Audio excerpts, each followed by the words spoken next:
오, 야, 가자, 가자, 좋아. 뭐야?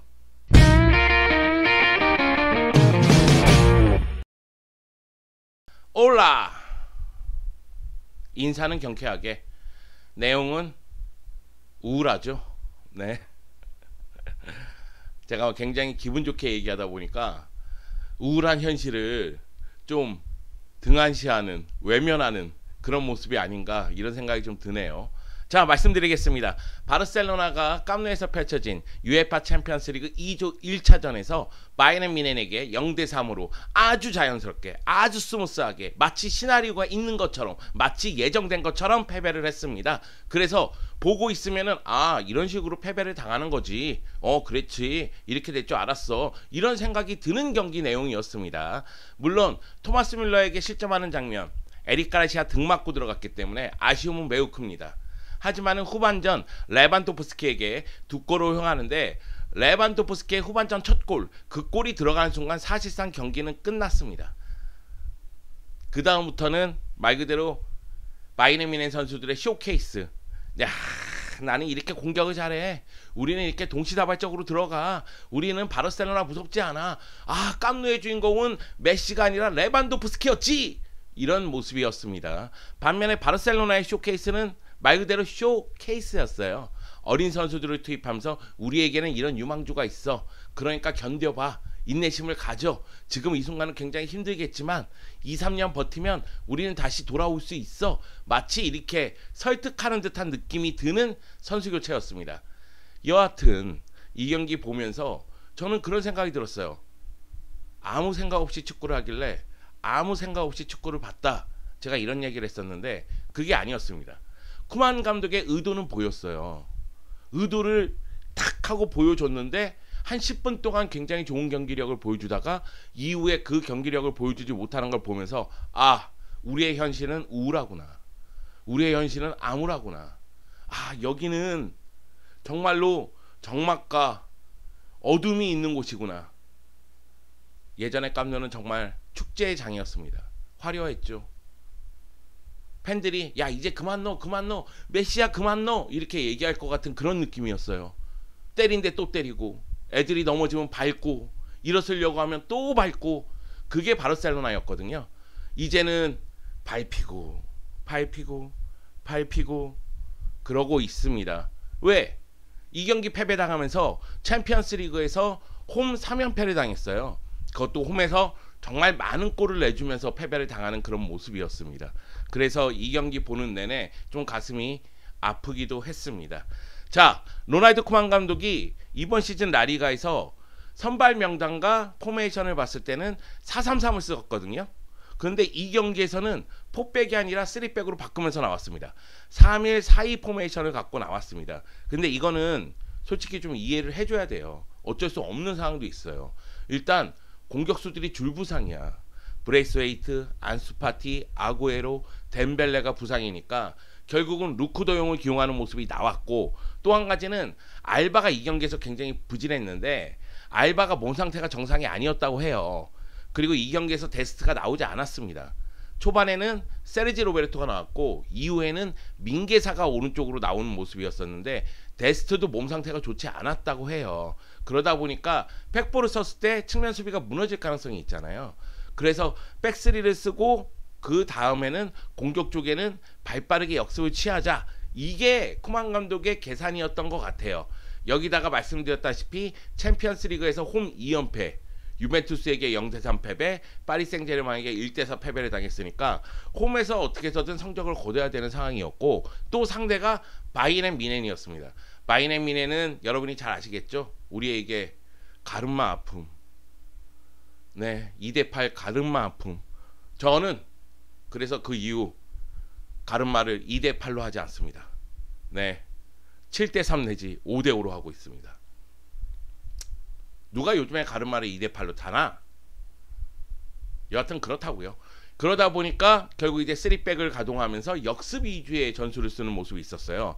제가 아까 전에 그 얘기 했잖아요. 의도가 보였다.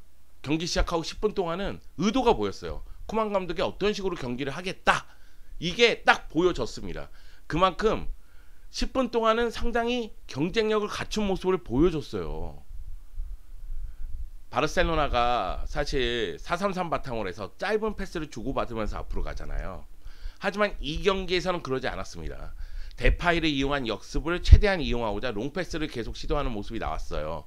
다만 데파이가 고립되는 모습도 많았죠. 데파이가 볼을 잡아도 옆에 있는 루크도용 보니까 막 이러고 걷고 있어. 막 땀을 흘리면서 이러고 걷고 있어. 아, 뭐라고 얘기하기가 좀 그런 게, 루크도용은 최대한 빨리 뛰고 있는 거거든 그게. 나 그 마음 알아.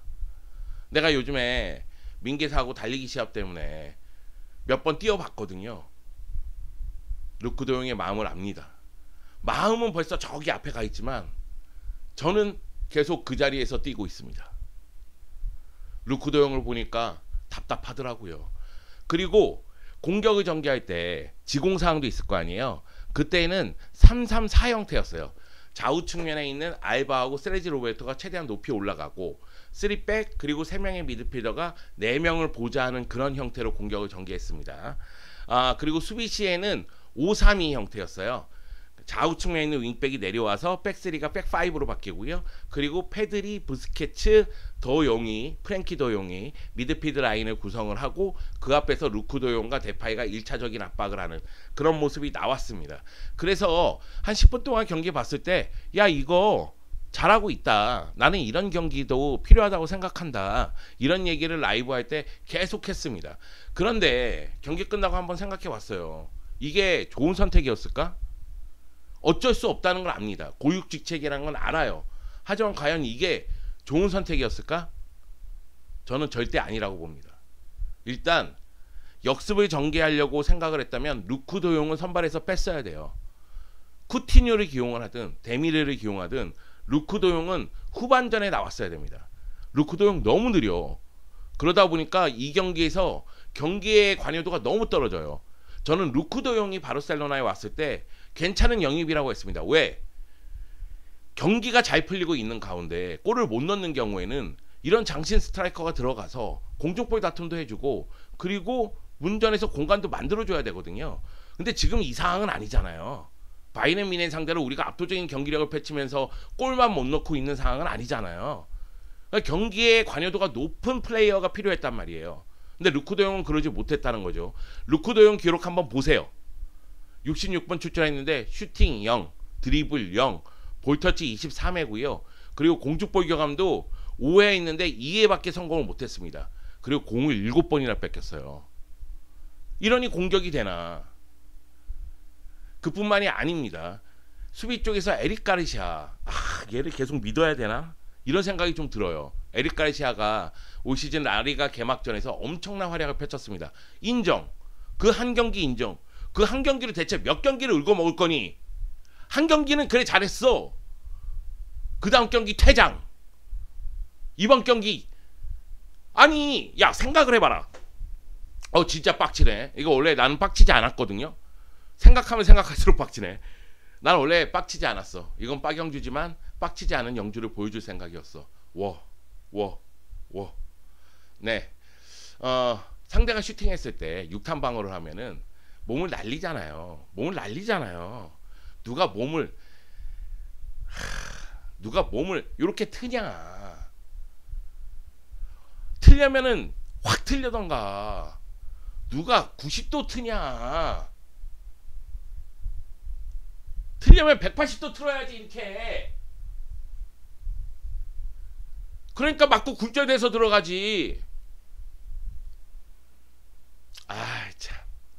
에릭 가르시아의 기록 보면은 패스 성공률은 매우 좋습니다. 왜? 수비 쪽에서 짧은 패스를 하니까. 근데 롱 패스 성공률 보세요. 4회 시도했는데 한 번 성공했어요. 그리고 그라운드 볼 경합, 공중볼 경합 모두 약한 모습을 보여줬습니다. 정신 차리자. 언제까지 피케 덕을 볼 거야. 이 경기에서 평점이 가장 높은 게 피케였다는 게 슬프지 않니? 여하튼 역습 상황에서 루크도용 기용해서 공격의 속도를 높이는데도 실패를 했죠. 수비 쪽에서 에릭 가르시아가 제 역할을 못하면서 백3의 안정감도 떨어졌죠. 물론 피케하고 아라오는 잘해줬습니다. 여기다가 미드필더 라인에서 저는 부스케츠를 비판하는 게 아닙니다. 절대로 비판하고 싶지 않아요. 부스케츠가 이 경기에서 우와 토 나오도록 못했다 이러지 않았습니다. 근데 이 전술은 부스케츠의 체력을 계속 소모시키는 전술이에요. 그러니까 5, 3, 2잖아요. 그러면 5의 앞에 3명이 계속 좌우로 움직여주면서 압박을 해줘야 되거든요. 그 얘기는 이 산미들이 기동력하고 압박하고 체력이 갖춰져 있어야 된다는 얘기가 돼요. 근데 우리가 이제 부스케츠 나이가 있으니까, 나이 든 거는 죄가 아닙니다, 여러분. 놓아놓은 거 죄 아닙니다. 나이 들어서 체력 떨어지는 건 죄가 아니에요. 열심히 뛰는 거 알아요, 부스케츠. 근데 이 상황에서는 이 전술이 부스케츠를 쓰기에는 맞지가 않다. 그러니까 부스케츠가 요 위치에서 앞으로 나가서 압박하는 경우가 있잖아요. 그러다 보니까 수비 라인과 미드필더 라인 사이에 공간이 비어요.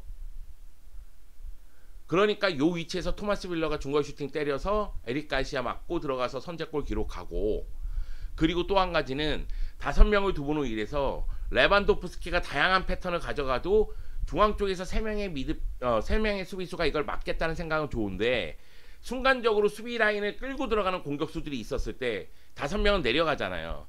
그러면 그때 레반도프스키가 뒤로 빠졌을 때 이거를 누가 막아주느냐. 그러니까 세컨볼을 레반도프스키가 계속 가져가잖아요.